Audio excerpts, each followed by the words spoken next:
Društvo za promocijo žensk v kulturi, Mesto žensk, je bilo kot nevladna organizacija ustanovljeno leta 1996. Prvi mednarodni festival s tem naslovom pa je bil izveden že leto predtem pod okriljem takratnega Urada za žensko politiko. V 29 letih svojega delovanja se je Mesto žensk profesionaliziralo, razširilo svoje dejavnosti in v Slovenijo privabilo številne umetnice, znanstvenice, raziskovalke, aktivistke iz vsega sveta.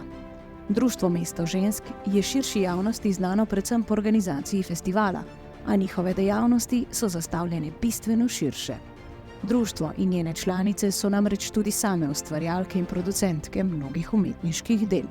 Med drugim so vzpostavile tudi svojo knjižnico in arhiv ter izobražujejo in mentorirajo mlajše umetnice in raziskovalke. V svojem delovanju odpirajo številne tabu teme.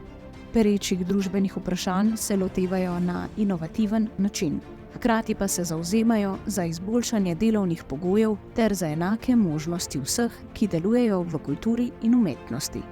Sodelujejo tudi v javnih razpravah in kampanjah ter se vključujejo v številne skupnostne umetniške projekte, pri vseh svojih aktivnostih pa izkazujejo tudi sociološko imaginacijo.